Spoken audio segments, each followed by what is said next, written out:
This may look like an in-game screenshot of a villager at first, but he's actually real. And large. I 3D printed a life-size friend, my Animal Crossing character from the game Animal Crossing New Horizons. He's supposed to be cute and friendly. So why does this feel like a mistake?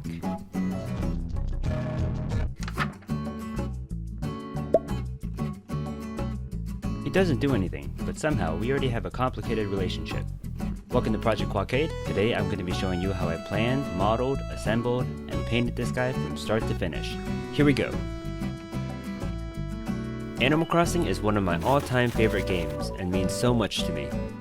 So I figured it would be perfect having my villager be the mascot for the Kwokcade and greet anyone who walks in. This is going to be fun. Let's jump into the Animal Crossing world and start planning. Hello. Welcome to my humble abode. On to business. The first thing I need to do is figure out exactly how tall I am. To do that, I'm using this 50-inch TV as a reference. By measuring the number of pixels across the TV and comparing it to my height, I worked out that I'm roughly 3 foot 10 inches tall. Oh boy, I'm going to need a lot of this inventory space for filament. Next, I need to decide what I'm going to wear. Let me put this down. This is the fun part, but also serious, because once I'm printed, there's no going back. I've got a custom-made Project Kwokcade t-shirt. I think this outfit works well. Simple, easy to print, and easy to paint. Perfect.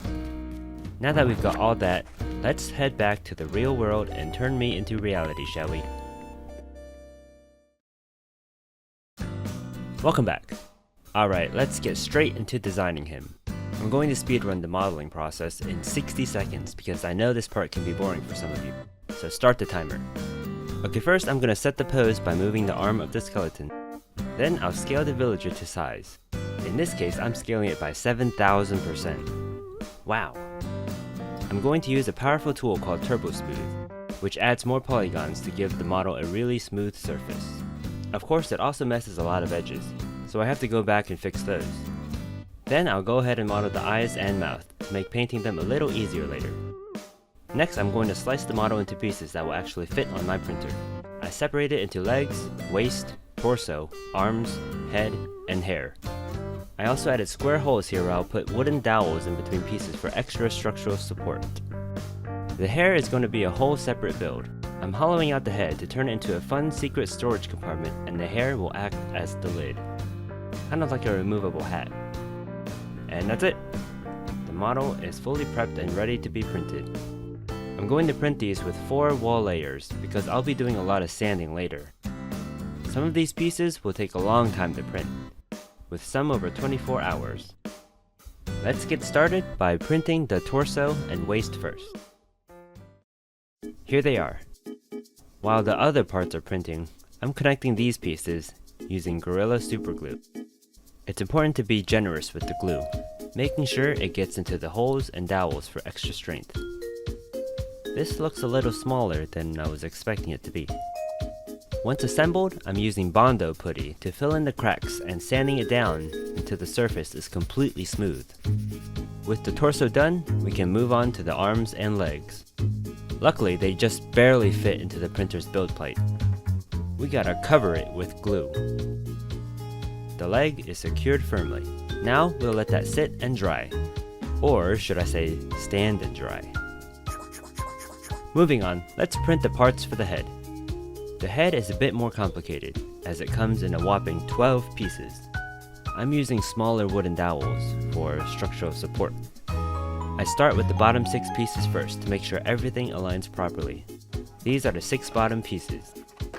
Alright, now that that's glued in place, I'll move on to the top 6 pieces. These are the top 6 pieces. There we go. Okay, yeah, now he's starting to look a little big.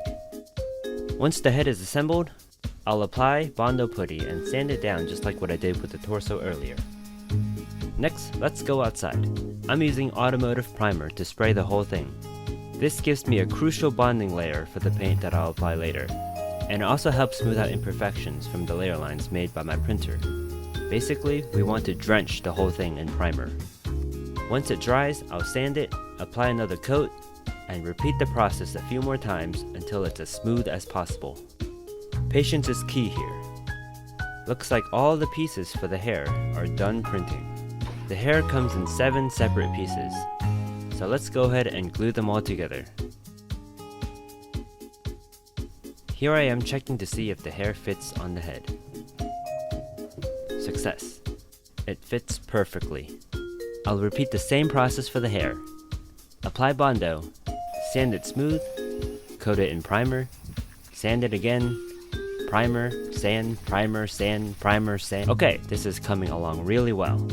And wow, it's pretty dang big. All the layer lines are basically gone, and the whole thing is looking smooth and seamless. Okay, the last step here is painting, which is when this guy will really come to life. I'm using almond colored Rust-Oleum paint for this. Can't forget the face protection. Let's start by spraying the head, arms, and legs. Once it dries, I'll do one final sanding to make it extra smooth. Also, I want you guys to meet Isabel. She came from Animal Crossing too. What do you think, Isabel? Alright, she went back inside. So now it's time for the final layer of skin paint. And that should do it.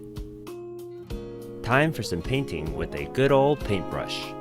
I'm just using cheap acrylic craft paint. Nothing fancy here. I'm starting with the shoes and working from the lightest colors to the darkest. First, white, then red, and finally black. And just like that, the shoes are done. I didn't love painting these. I'm very glad they're over with. Also, I just realized I'm painting the high tops instead of the basketball shoes that I picked out. It's fine, they both look the same. For the pants, I'm keeping it simple with a solid black. The shirt is blue. Maybe a little darker than I planned, but it's fine. I'm doing at least 4 coats on everything to make sure the paint really sticks. Alright, the shirt's looking good. Now let's paint on the Project Kwokcade logo. Please don't judge my logo. I will cry. Now for the part we've all been waiting for. The face. Let's paint the eyes first. I mixed a little white into the black so they're not completely dark. Then the eyelashes. This kinda makes me feel like a makeup artist. Next up, the lipstick. To clean everything up, I outlined the edges with black paint, which makes a huge difference. And of course, we can't forget the pupils, which really brings it all together. Next on the makeup list, eyebrows. I'm using tape to keep them straight and symmetrical. That's what professional makeup artists do, right? While that dries, let's give them a fresh haircut.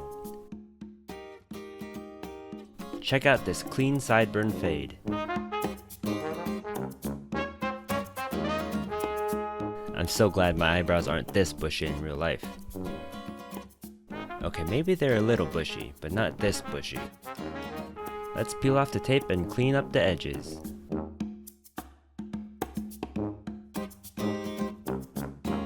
Sorry for the jump scare. Painting is finally done, and honestly, it turned out way better than I expected. He does look a little bald though, so let's fix that by painting the hair.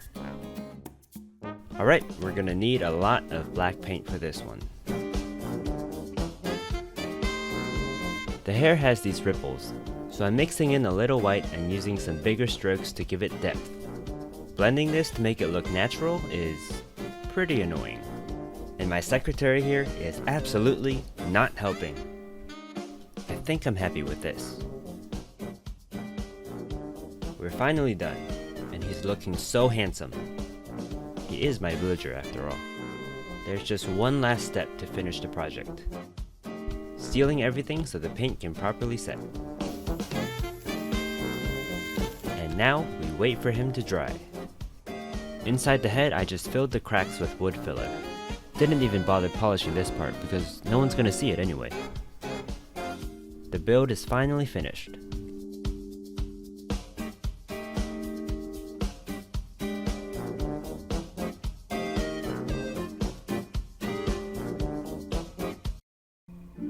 As a little extra touch, I set up a Raspberry Pi and wrote a small script that plays Animal Crossing hourly music in real time. Right now it's 8 PM, so it's playing the 8 PM music from the game. Pretty nice ambient music.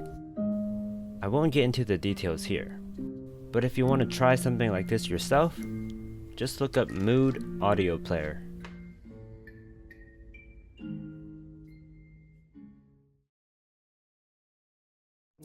And with that, the project is officially complete. I didn't just build a mascot for the Kwokcade. I built the frickin' housemate.